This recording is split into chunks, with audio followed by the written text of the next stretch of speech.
ব্যাপারে দোকানপাট ছাড়ে হুজুর আসসালামু আলাইকুম। ওয়ালাইকুম ও আসসালাম। তুমি বিছানা বসো তো, তুমি আছেন ভালো হচ্ছে। তুমি ভিউটা না দেখো দিনি হুজুর। হয় যে পরিমাণ ঘাস দেখা যাচ্ছে একবারে। এটা হচ্ছে যে অমুল কালা অমুল আছে না, হ্যাঁ অমুলির ভিউ। কালকে রাত্রে দোকানত বসে আছে, ওই আসে কথা যে 1000 টাকা লে মোর না 10 শতক জমি আছে, জমিটা না ধান টালিয়ে দিস কারে মোর দোকানে না ব্যবসা নাই, মুই রাজি হয়ে গেল। কিন্তু তুমি হুজুর দেখো দিনি যে পরিমাণ ঘাস জমিটা, তুমি কে করে তুমি 1000 টাকা দেয় তুমি? আরে যে পরিমাণ ঘাস ঘাস ধান তো দুটাই সমান দেখা যাচ্ছে, তো 1000 টাকা ঠকা হবে তোরে। ঠকাবে মানে আমি দেখো 1 লালা করবা যায়, আমার মনে করে 1 বেল গেছে, এটা আমার করতে তো 1 মাস লাগবে। ও হুজুর আর সে বুঝাই পারছি না। দেখো দিনি এটা ঘাস তুলবো না ধান তুলবো, যে পরিমাণ ঘাস এটা বুঝাই যাচ্ছে না ধান আছে ভিতর। মোগলেশ শোন, হুজুর ওই রবলি ডাক দে, হ্যাঁ ডাক দিয়ে ওই 1000 টাকা লিচু সেটা ফেরত দে। তুই এলা ঘাস টাস তোলা পারবো না। আর এলা এই দুনাবি চিন্তা বাদ দিয়ে মোর একটা কথা শোন, এটা ভালো হবে। ঘুরে না বস। শোন,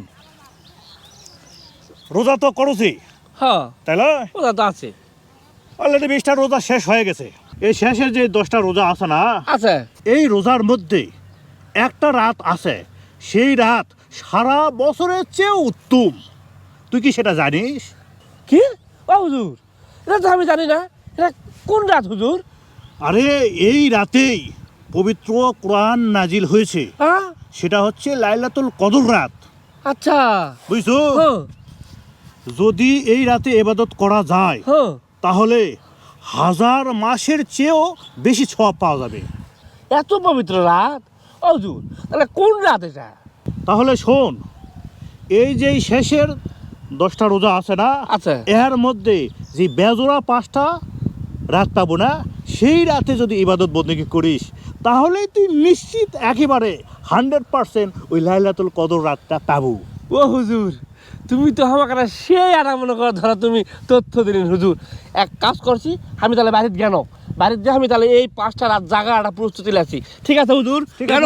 আসসালামু আলাইকুম। ওয়ালাইকুম আসসালাম। যা, আল্লাহ পাক দান এক হেদায়েত দান করে।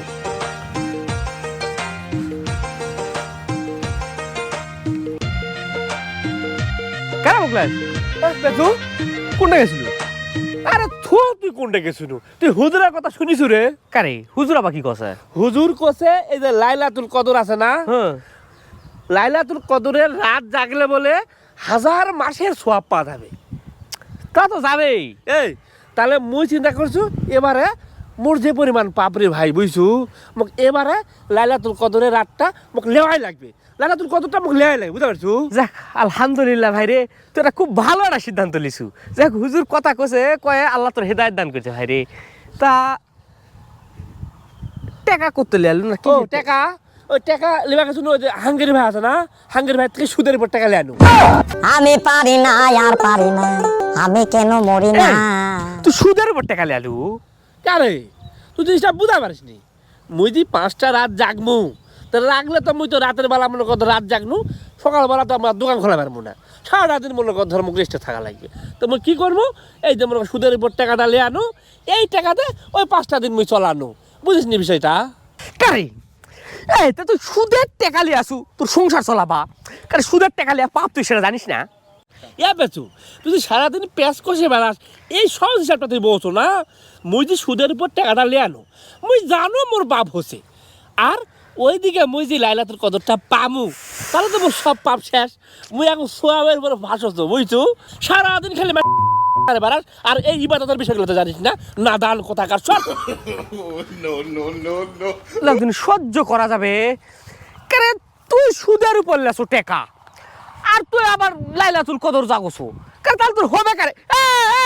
মুখলাস মসজিদে আসিস, মোর রাত জাগবো আসিস, হুজুর থাকবে ওটা কথাবার্তা হবে। যা শালা